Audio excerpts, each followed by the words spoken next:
علامہ اقبال کی یہ نظم جاوید نامے سے ہے، اور یہ 90 سال 100 سال پہلے شعر کہے تھے کشمیر کے متعلق، اور آج بھی کشمیر کی وہی صورتحال ہے۔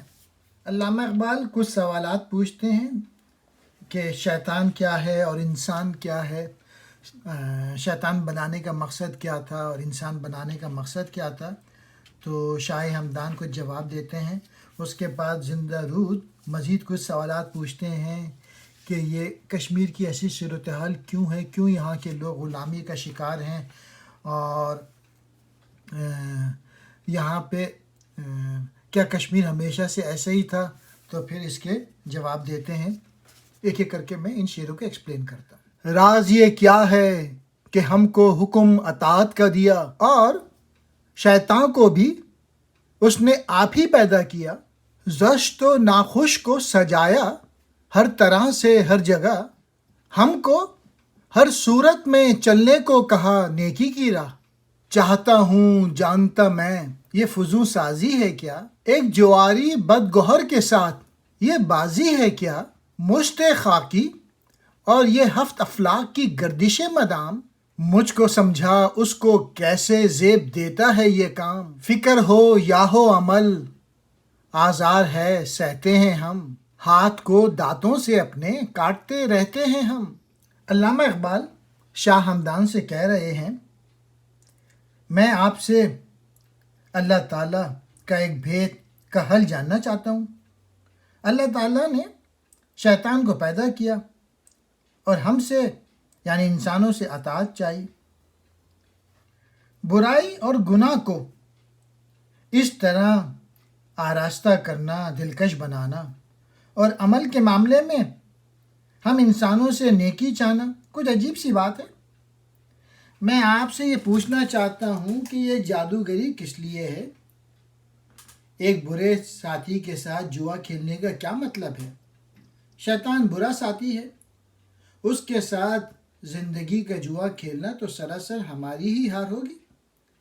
ایک طرف یہ خاک کی مٹھی یعنی انسان، اور دوسری طرف یہ گردش کرنے والا آسمان۔ آپ خود ہی فرمائیے کہ اللہ تعالیٰ کو یہ کام زیب دیتا ہے۔ گویا اللہ تعالیٰ نے انسانوں کو حالات کا پابند بھی کر دیا اور ساتھ ہی جزا اور سزا کا قاعدہ بھی مقرر کر دیا۔ کیا یہ عمل درست ہے؟ پھر 5ویں شعر میں مزید پوچھتے ہیں، ہمارے یعنی انسانوں کے اعمال اور ہمارے افکار ہمارے لیے اذیت کا باعث ہیں، چنانچہ دانتوں سے اپنے ہاتھ کاٹنا ہمارا کام ہے۔ باخبر ہے جو بھی اپنے آپ کی پہچان سے، منفعت حاصل وہ کر لیتا ہے ہر نقصان سے۔ دوستی شیطان سے آدم کے حق میں ہے وبال، برسر جنگ اس سے رہنے سے نکھرتا ہے جمال۔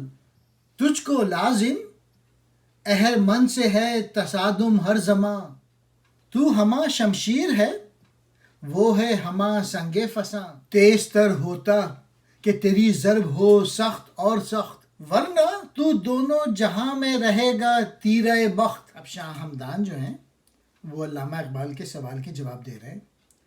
وہ انسان جو اپنے آپ سے بے خبر ہے، اپنی خودی یا اپنی قوتوں اور صلاحیتوں سے پوری طرح آگاہ ہے، وہ نقصان سے بھی نفع پیدا کر لیتا ہے۔ گویا اس پر جب اپنی تخلیق کا مقصد واضح ہو جاتا ہے تو وہ ایک برائی کو دیکھ کر اس سے بچتا اور اپنی توجہ نیکی کی طرف کر لیتا ہے، یعنی وہ صحیح معنی میں افضل مخلوقات بن جاتا ہے۔ شیطان کے ساتھ بزم آرائی آدمی کے لیے جان کا عذاب ہے، جبکہ شیطان کے ساتھ جنگ آدمی کے لیے جمال ہے۔ جب آدمی مذکورہ مقصد سے ناآشنا رہتا ہے تو وہ شیطان کی گرفت میں رہتا ہے، اگر وہ آشنا ہو جاتا ہے تو وہ شیطان سے برسر پیکار رہ کر برائیوں سے بچتا اور اپنی زندگی کو وبال کے بجائے جمال یعنی حسن و اعلیٰ بنا لیتا ہے۔ بالواسطہ یہی درس ہے کہ شیطان سے دور ہو تاکہ تم عظیم انسان بن سکو۔ اپنے آپ کو شیطان کے مقابلے میں لانا چاہیے تو اے انسان تو سراپا تلوار ہے جبکہ شیطان سان ہے۔ گویا شیطان سے برسر پیکار رہنے ہی سے زندگی تلوار تیز رہ سکتی ہے، یعنی انسان صحیح معنی میں عظیم زندگی والا بن جاتا ہے۔ تو زیادہ تیز ہو، یعنی زندگی کی تلوار زیادہ تیز کر تاکہ دشمن یعنی شیطان پر تیرا وار بڑا ہو۔ اگر تو ایسا نہیں کرے گا دونوں جہانوں یہ جہاں اور آخرت میں تیرا بخت رہے گا۔ گویا شیطان کی تخلیق اس لیے ہوئی ہے کہ انسان کو نیکی بدی کی تمیز ہو سکے اور وہ اس شیطان سے برسر پیکار رہ کر اپنی قوتوں اور صلاحیتوں کو نمایاں اور یوں اپنی خودی کو مستحکم کر لے۔ زیر گردوں کھا رہے ہیں آدمی کو آدمی، ملتوں کو لوٹتی ہے ملتوں کی رہزنی، اہل خطہ سے ہے سوزاں میری جاں مثل سپن، سینے سے اٹھتے ہیں میرے نالے ہائے درد مند، ہے وہ ملت زیرک و روشن ضمیر و خوش خصال، دہر میں اس کی ہنر مندی ہے آپ اپنی مثال، اس کا ساغر اس کے اپنے خون میں ہے ڈوبا ہوا، اس کے مضموں سے ہے درد آگیر میری نیکی نوا، وہ ہے اپنی زندگانی میں خودی سے بے نصیب، اس لیے اپنے وطن میں اجنبی ہے اور غریب، ہاتھ ہے مصروف اس کے دوسروں کے کام میں، اس کے دریا کی ہے ماہی دوسروں کے دام میں۔ زندہ رود یعنی علامہ اقبال وہ کہتے ہیں کہ آسماں کے نیچے اس دنیا میں آدمی آدمی کو کھا رہا ہے اور ایک قوم دوسری قوم کو کھا رہی ہے، آدمی آدمی کا دشمن بنا ہوا ہے۔ طاقتور قوم جس کی لاٹھی اس کی بھینس پر عمل کرتی ہوئی کمزور قوم یا قوموں کو لوٹتی کھسوٹتی ہے اور یوں اپنی برتری اور خوشحالی کا ساما کرتی ہے۔ میری جان خطہ کشمیر کے لوگوں کی زندگی کے حالات دیکھ کہ سپن کے دانے کی طرح چٹک رہی ہے، جل رہی ہے، فریاد کر رہی ہے اور میرے دل سے درد بھرے نالے بلند ہو رہے ہیں۔ کشمیری قوم ایک باریک بین بہت سوجھ بوجھ والی دانشمند اور خوش شکل افراد کی قوم ہے، دنیا میں اس کی ہنرمندی ایک دلیل ہے۔ کشمیریوں نے مختلف قسم کے ہنر سے اور صنعتوں وغیرہ میں نہایت مہارت اور کاریگری کا مظاہرہ کیا جو دنیا کے لیے ایک مثال کی حیثیت رکھتا ہے۔ اس کا پیالہ اس کے اپنے ہی خون میں لت پت ہے، میری بانسری سے اس کے حالات کی فریاد نکل رہی ہے۔ گویا ایسی عظیم قوم جو اپنے ہنر و فن کے وجہ سے ایک مثالی قوم ہے، غلامی کی انتہائی اذیت ناک زندگی بسر کر رہی ہے۔ جب سے یہ قوم خودی سے بے نصیب ہو گئی وہ اپنے ہی وطن میں اجنبی بن کے رہ گئی، اپنی اندرونی صلاحیتیں اور قوتوں سے بے خبر ہونے کی وجہ سے یہی قوم جو کبھی صاحب عظمت تھی غلام و محکوم ہو گئی ہے۔ اس کے ہاتھوں کی مزدوری کمائی دوسروں کے ہاتھ میں ہے، اس کے دریا کی مچھلی دوسرے کے کانٹے میں پھنسی ہوئی ہے۔ مطلب یہ ہے کہ محنت مزدوری کشمیری کر رہے ہیں جبکہ اس کی کمائی حکمراں مختلف ٹیکسوں وغیرہ کی صورت میں لے جاتے ہیں۔ جادہ پیما اس جہاں میں کاررواں ہیں گام گام، لیکن اس کے کام ہیں نا خوب و بے اندام و خام، جذبہ اس کے دل سے دیرینہ غلامی لے اڑی، آگ اس کی تاک کی رگ میں جو تھی وہ بجھ گئی، مت سمجھنا اس کی حالت ہر زماں ایسی رہی، ناسیہ سائی در اغیار پر کرتی رہی، ایک زمانے میں دلیر و صف شکن بھی تھی وہی، پردم و باہمت و شمشیر زن بھی تھی وہی، دیکھ اس کے برف پوش آئینہ آسا کوثار، دیکھ اس کے شعلہ افغن آچھی دستے چنار، لال اگاتا ہے وہاں برسات کے موسم میں سنگ، اس کی مٹی سے اٹھا کرتے ہیں ایک طوفان رنگ، اور پاروں کو ہوا ہر سمت تیراتی ہوئی، یا کمان پمبا زن سے روئی ہوئی دھنکی ہوئی، وادی کوثار و دریا و غروب آفتاب، اس جگہ پر میں نے دیکھا ہے خدا کو بے حجاب۔ علامہ اقبال کہتے ہیں آج دوسری قوموں کے قافلے ترقی کی منزل کی طرف بڑھ رہے ہیں، لیکن اس بدقسمت قوم یعنی کشمیر کا کام ناخوب بھی ہے اور ناقص بھی۔ گویا یہ قوم ہر لحاظ سے پیچھے رہ گئی۔ غلامی کی وجہ سے اس کے جذبے مر گئے اور اس کی طاق کے اندر آگ یعنی شراب بجھ گئی، شراب خشک ہو گئی۔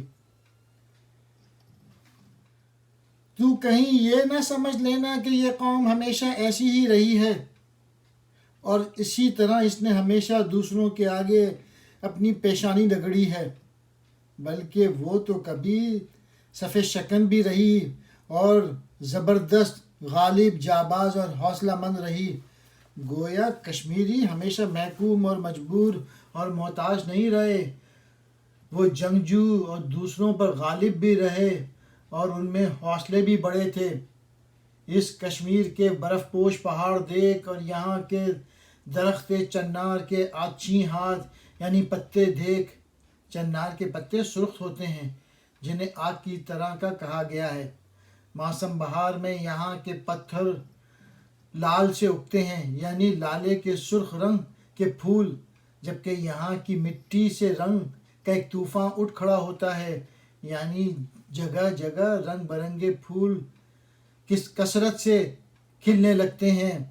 پہاڑ اور وادی میں بادلوں کے ٹکڑے کچھ اس طرح اڑتے ہیں جیسے روئی دھنکنے والے کی کماں سے روئی اڑتی ہے۔ بادلوں کا یہ منظر بھی بڑا دلکش ہوتا ہے۔ اس کے پہاڑ اور دریا اور سورج کا وقت غروب، یہ سب کچھ ایسے منظر پیش کرتے ہیں کہ میں نے وہاں خدا کو بے حجاب دیکھا۔ مطلب یہ کہ ایسے شاندار اور دلکش منظر دیکھ کر خدا کی قدرت یاد آ جاتی ہے۔ چنانچہ میں نے وہاں یہ منظر دیکھ کر اس خالق کے وجود کا اعتراف کیا ہے۔ وہ نشاط اعشار رومی کے میں گاتا تھا جہاں، سیر کرنے کو صبا کے ساتھ آتا تھا جہاں۔ ایک پرندہ ایک دن شاخوں میں گاتا تھا کہیں، یہ بہاریں ایک کوڑی کے برابر بھی نہیں۔ نرگس شہلا و لالا کا وہ حسن تابناک، بادہ نو روزی گریباں ان کے کر دیتی ہے چاک۔ وادی و کوثار میں کھلتے ہیں ہر شام و سحر، نسترا کے پھول نور ماہ سے پاکیزہ تر۔ موسم گل کے گزرتے ہی رہے ہیں کارواں، پر شہاب الدین کوئی دوسرا آیا کہاں۔ نالائے مرغ سحر کے سوز میں تھا وہ اثر، میری جاں کو مل گئی اس سے تب و تاب دیگر۔ اب نظر آیا مجھے دیوانہ ایک محو خروش، جس نے مجھ سے چھین لی میری متاع صبر و ہوش۔ ہرگز نہ مجھ سے نالائے مستانہ مانگ تو، پھولوں کی شاخ سے گزر افسوں ہے رنگ و بو۔ اقبال کہہ رہے ہیں میں وہاں کے نشاط باغ میں باد نسیم کے ساتھ ادھر ادھر گھومتا رہا اور خوشی کے عالم میں مولانا روم کی مثنوی کا پہلا شعر گاتا رہا۔ وہاں شاخوں پر بیٹھا ایک پرندہ کہہ رہا تھا کہ اس بہار کی قیمت تو ایک کوڑی کے برابر نہیں۔ گویا باغ سے باہر جا کر دیکھو، کشمیر کی اور ہی بہار نظر آئے گی۔ وہ الگ بات ہے کہ اہل کشمیر کی حالت اذیت ناک ہے۔ لالے کے پھول اگے اور نرگس شہلا، یہ اعلیٰ قسم کا نرگس پھول پھوٹتا ہے۔ موسم بہار نے اس کا گریباں پھاڑ ڈالا ہے۔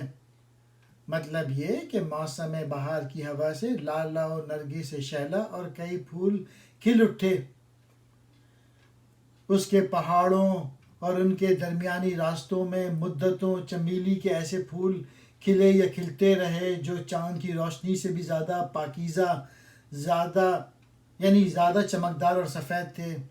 اس وادی کشمیر میں مدتوں گلاب کے پھول کھلتے اور مرجھاتے رہے، لیکن ہماری سرزمین کشمیر نے کوئی اور شہاب الدین نہ جنا۔ صبح کے اس پرندے کے پرسوز نالے نے میری جان میں ایک نیا جوش اور جذبہ اور تڑپ پیدا کر دی۔ اور اب میں نے ایک دیوانے کو خروش یا فریاد کرتے دیکھا اور اس کیفیت نے میرے صبر و ہوش کی متاع ہی اڑا لی۔ میں بے قرار ہو گیا۔ وہ خروش یا فریاد ان شعروں میں ہے، تو ہمیں ہمارے حال پر چھوڑ دے اور ہم سے نالہ مستانہ کی توقع نہ رکھ، تو پھول کی شاخ سے گزر جا، کیونکہ یہ صرف رنگ و بو کا جادو ہے، گویا اس میں کچھ نہیں، اس دنیا سے دل نہ لگا جو فانی و مکار ہے، اپنے مقصد زندگی کو پیش نظر رکھ۔ کہتا ہے برگ لالا سے شبنم ٹپکتی رہی، غافل یہ دل ہے گریہ کناں ہے کنارے جو، یہ مشت پر کہاں یہ سرود ہزی کہاں، روح غنی ہے ماتمی مرگ آرزو، پہنچا دے میرے مجلس اقوام کو پیام، تیرا گزر جنیوا سے گر اے نسیم ہو، قوم فروختند و چے ارزاں فروختند۔ علامہ اقبال مزید کہتے ہیں، تو نے کہا ہے کہ شبنم لالے کی پتیوں سے ٹپکتی یا ٹپک رہی ہے، ارے غافل یہ لالا نہیں، یہ تو ایک دل ہے جو ندی کے کنارے بیٹھا رو رہا ہے۔ لالے کا پھول عموماً ندی کے کنارے ہوتا ہے، اس لیے اسے دل سے تشبیہ دے کر یہ بات کہی ہے۔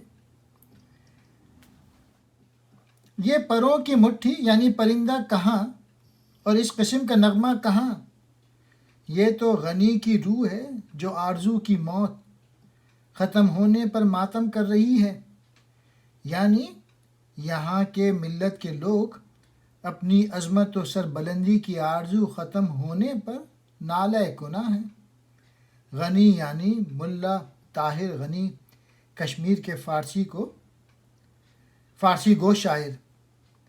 اے باد صبا، اگر جنیوا کی طرف تیرا گزر ہو تو وہاں ہماری طرف سے مجلس اقوام سے ہماری یہ بات کہنا، کسان اور کھیت اور ندیاں اور کیاریاں انہوں نے بیچ دیں، انہوں نے ایک قوم کو بیچ دیا اور کس قدر سستا بیچ دیا۔ کشمیر کی فروغت سے متعلق لکھا ہے اس شعر میں۔